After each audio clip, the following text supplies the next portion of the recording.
Everyone, कैसे हैं आप सभी। आशा करती हूँ सभी बहुत अच्छे होंगे, मस्त होंगे और अपनी अपनी स्टडी में लगे हुए होंगे।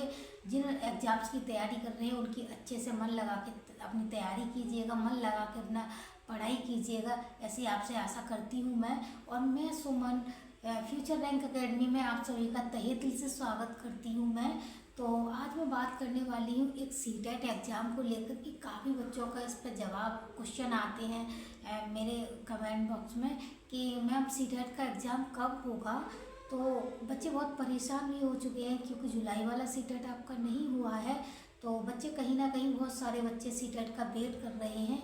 तो उन बच्चों के लिए बहुत बड़ी ये बात है कि कम से कम आपका जुलाई वाला नहीं हो पाया तो अपना दिसंबर वाला हो जाए। तो मैं बच्चों को बताना चाहूँगी कि आप बेटेंशन होकर, बिना टेंशन के, बिना कुछ सोचे समझे आप अपनी स्टडी को करते रहिएगा, अपनी तैयारी को करते रहिएगा। आपका एग्ज़ाम जुलाई वाला नहीं हुआ है कोई बात नहीं, लेकिन आपका दिसंबर वाला एग्ज़ाम होगा, हर हाल में एग्ज़ाम होगा आपका। और आपका नोटिफिकेशन की बात करूँ तो नोटिफिकेशन आपका अभी नहीं आया है अभी तक, लेकिन हो सकता है आपका 1-2 दिन में नोटिफिकेशन देखने को मिल जाए। और अगर अभी नहीं मिला एट ए टाइम तो ये सोच लीजिए कि सितंबर में आपको 7-8 सितंबर के समथिंग, 7-8 सितंबर से लेकर 15 सितंबर तक पूरा चांस है कि शायद आपका नोटिफिकेशन में आपको मिल जाएगा कि कब आपका एग्ज़ाम होना है। तो ये थोड़ा सा उससे पता चल जाएगा जब आपका नोटिफिकेशन आएगा। तो आपका 7 सितंबर से लेकर 15 सितंबर के बीच ऐसी आपकी न्यूज़ भी मिल रही है कि 7 सितंबर से लेकर 15 सितंबर तक आपका नोटिफिकेशन आ जाएगा। और अगर 15 तक नहीं आया तो आपका सितंबर के लास्ट तक पूरा अनुमान है कि आपका नोटिफिकेशन आ जाएगा सीटेट का। और आपका दिसंबर, देखो आपका दिसंबर में ही होता है, आगे नहीं जाएगा। दिसंबर के लास्ट तक आपका सीटेट का एग्ज़ाम हो जाएगा। ऐसा नहीं है उसको आगे बढ़ा दिया जाए, जैसे जनवरी फरवरी में कर दिया जाए, तो ऐसा नहीं होता है। आपका पहले भी सीटेट आया था तो सीटेट में क्या हुआ था कि आपका अक्टूबर नवंबर में आपके नोटिफिकेशन आया था, आपके फॉर्म फिल होना स्टार्ट हुए थे और आपका दिसंबर में एग्ज़ाम ले लिया गया था। तो इसमें इतना ज़्यादा टाइम नहीं लेते हैं, 1-2 महीने के डिफरेंस से आपका एग्ज़ाम हो जाता है। तो आप अच्छे से तैयारी कीजिएगा, नोटिफिकेशन का वेट मत कीजिए। नोटिफिकेशन तो आपका आना ही है, आज नहीं तो कल आएगा, लेकिन नोटिफिकेशन आपका सितंबर तक मिल जाएगा और दिसंबर में आपका एग्ज़ाम हो जाएगा।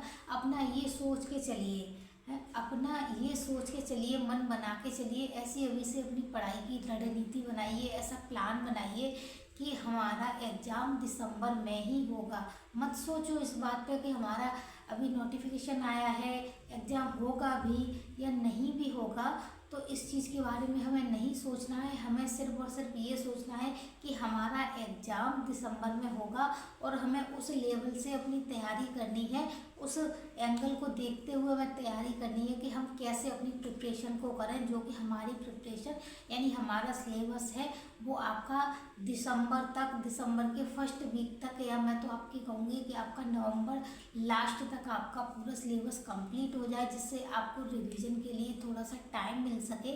क्योंकि दिसंबर में आपके लास्ट दिसंबर तक एग्ज़ाम तो हो ही जाएगा, 15 दिसंबर तक भी हो सकता है, 20 दिसंबर तक भी हो सकता है।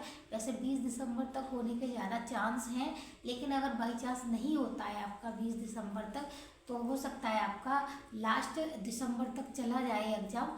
तो आप इस चीज़ को लेके चलिए, इस चीज़ का ही आप अपना टाइम टेबल बना के चलिए कि नहीं, मेरा एग्ज़ाम कब होना है, मेरा एग्ज़ाम दिसंबर में होना है और मुझे नवंबर तक अपना सिलेबस कंप्लीट करना है।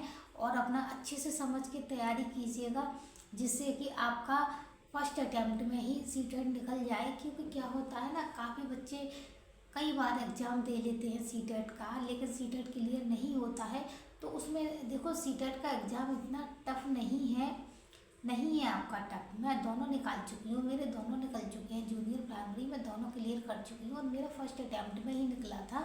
तो ऐसा नहीं है कि सीटेट में सीटेट को एक बात बताऊँ थोड़ा सा कि सीटेट को हम क्वेश्चन उसके देख लेते हैं कि पेडागोजी, जैसे जिन बच्चों ने पेडागोजी को थोड़ा सा पढ़ा है तो उन बच्चों को ज़्यादा टफ नहीं लगता है। लेकिन जिन बच्चों ने अभी पेडागोजी अच्छे से नहीं पढ़ी है तो वो बच्चे जब क्वेश्चन का वो देखते हैं ना कि ये क्वेश्चन 5-6 लाइन का है या इतना बड़ा क्वेश्चन है, तो बच्चे बस उसका वो आकार देख के अंदाज़ा लगा लेते हैं कि ये क्वेश्चन इतना पड़ा है तो पता नहीं हम इसको कर पाएंगे या नहीं कर पाएंगे। तो ऐसा नहीं है, वो बहुत इजी क्वेश्चन होते हैं, क्योंकि वो क्वेश्चन आपके एक समझ पर आधारित करते हैं, आपकी समझ कितनी है बस वो देखते हैं। ये क्वेश्चन बड़े हो जरूर दिखते हैं, दिखने में बड़े होते हैं, लेकिन वो आपके क्वेश्चन ज़्यादा कठिन नहीं होते हैं। हाँ, अगर एक चीज़ है बता दूँ आपको, थोड़ा सा अगर बता ही रही हूँ मैं, तो अब अगर आपने अपनी किसी भी सब्जेक्ट की ले लो, चाहे आपका हिंदी हुआ, चाहे आपका इंग्लिश हुआ, या संस्कृत लैंग्वेज ली है तो उसका हुआ, या फिर आपका मैथ हुआ, हर सब्जेक्ट में सीटेट में आपकी पेडागोजी आती है। 15-15 नंबर की पेडागोजी, 15-15 नंबर का आपका कॉन्सेप्ट बेस रहता है। तो इसमें 15 नंबर की जो पेडागोजी होती है, तो पेडागोजी वाली जो आपके कॉन्सेप्ट बेस क्वेश्चन है वो तो आपको छोटे दिखेंगे, क्योंकि उस पर कॉन्सेप्ट है ओनली, उसमें आपका कुछ भी ज़्यादा जॉइन नहीं होता है। जो जैसा होता है, जो पूछा जाता है वही पूछा जाता है, उसमें कुछ भी नहीं होता। लेकिन आपका जो पेडागोजी का पोर्शन होता है, पेडागोजी के पोर्शन में काफ़ी लेंथी बड़ा सा क्वेश्चन बन जाता है, क्योंकि उसमें बहुत कुछ आपकी समझ को देखते हुए उस क्वेश्चन को बनाया जाता है कि आप इस आपकी समझ कहाँ तक पहुँच रही है, आपकी समझ कितनी डेवलप है, तो इस चीज़ को लेके बनाया जाता है। तो इसलिए वो बड़ा दिखता है, लेकिन उसमें होता कुछ भी नहीं है, काफ़ी इजी होता है। अगर समझ से करोगे, अच्छे से करोगे, समझ के करोगे, तो वो आपका क्वेश्चन गलत नहीं होगा, आपका अच्छे से सही हो जाएगा और आपको टफ भी नहीं लगेगा। इसके लिए आपको क्या करना पड़ेगा, इसके लिए थोड़ा सा आपको मेहनत करनी पड़ेगी और अच्छे से उसका रिवीजन करना पड़ेगा, PYQ लगाने पड़ेंगे, मॉक टेस्ट लगाने पड़ेंगे। आपको प्रैक्टिस की ज़रूरत है आपको सीटेट निकालने के लिए। सीटेट आपका टफ नहीं है, यूपी टेट आपका टफ है। सीटेट से दोनों के अकॉर्डिंग देखोगे, दोनों की तुलना करोगे, तो आपको यूपी टेट टफ लगेगा, क्योंकि वो ओनली कॉन्सेप्ट बेस पर रहता है। अगर उसमें अगर आप जैसे एग्जाम्पल तौर पर बता दूं कि अगर उसने पूछ लिया कि पानीपत का युद्ध हुआ कब हुआ था, तो जिस डेट को वो पानीपत का युद्ध हुआ है वही रहेगी, उसकी जगह उसको 4 बातें बना के बढ़ा नहीं सकते उसको। तो इसलिए आपका यूपी टेट कहीं ना कहीं टफ होता है। और आपका सीटेट एक समझ बेस पे जो पेडागोजी के क्वेश्चन होती है, तो वो अगर आप उसकी प्रैक्टिस कर लोगे, तो आप समझ से ही बता रही हूँ कि आपको पढ़ने की उसमें ज़्यादा ज़रूरत नहीं पड़ेगी, आप समझ से ही वो क्वेश्चन सही कर देंगे। और ख़ासकर आप अगर NCERT पढ़ते हैं, तो NCERT फिर तो आपका क्वेश्चन कोई भी गलत नहीं होगा, अगर ढंग से पढ़ेंगे तो। NCERT से ही सारे क्वेश्चन बनते हैं, चाहे वो आपका कॉन्सेप्ट बेस हो या फिर आपका पेडागोजी भी उसी में से पूछ ली जाती है, उसी से ही क्वेश्चनों को बना दिया जाता है आपकी NCERT से। तो ऑल सब्जेक्ट की आप NCERT अच्छे से पढ़ लीजिएगा और आपका अच्छे से हो जाएगा, फर्स्ट अटैम्प्ट में ही निकल जाएगा, इतना ज़्यादा टफ नहीं है। उसको बड़े क्वेश्चन देख के बच्चे डर जरूर जाते हैं, लेकिन वो टफ नहीं है। तो और आपकी योग्यता की बात करूँ, आपका नोटिफिकेशन कब आएगा, तो बहुत जल्दी से आने वाला है, जब आ जाए तभी है, कोई भी ये नहीं कह सकते कि ज़्यादा टाइम लगेगा। लेकिन आपका 7 सितंबर से लेकर शायद 15 सितंबर के बीच में आपका नोटिफिकेशन आपको देखने को मिल जाएगा, और आपका एग्ज़ाम भी दिसंबर में होगा। और योग्यता की बात करूँ तो अगर आप प्राइमरी लेवल का देना चाहते हैं तो आपके लिए DLED होना ज़रूरी है, या फिर आपने BLED किया हुआ है तो ये इन सब उसका होना चाहिए, कोर्स आपके कंप्लीट होने चाहिए। और अगर आप जूनियर लेवल का देना चाहते हैं, यानी कि 6 to 8 का देना चाहते हैं, तो उसके लिए आपके पास B.Ed होना चाहिए, ग्रेजुएशन प्लस B.Ed होना चाहिए, ये आपको होना चाहिए। और 50% मार्क्स 50% भी होनी चाहिए ग्रेजुएशन में।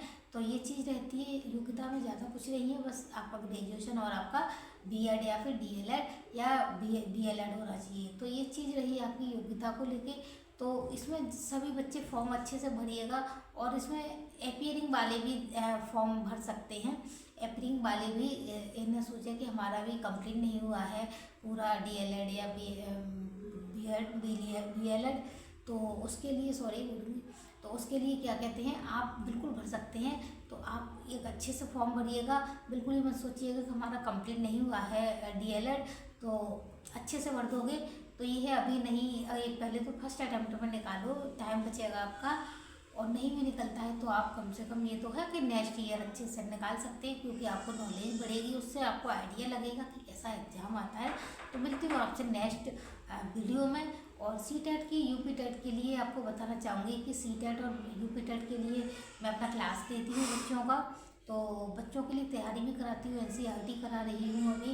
और अगर बच्चे पढ़ना चाहते हैं तो प्लीज़ आप लोग दिन में 2:30 बजे मेरे से जुड़ सकते हैं। मैं लाइव क्लास लेती हूँ और शाम को 8 बजे भी लाइव क्लास चलती है, तो आप ले सकते हैं क्लास। तो और अच्छा लगे चैनल या अच्छा लगे वीडियो तो please like and share and subscribe करिएगा।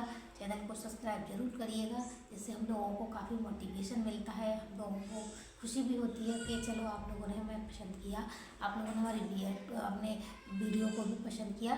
तो मिलती हूँ आपसे नेक्स्ट वीडियो में, उस तब तक के लिए आप अपना ध्यान रखिएगा और अपनी स्टडी करते रहिएगा। Thank you.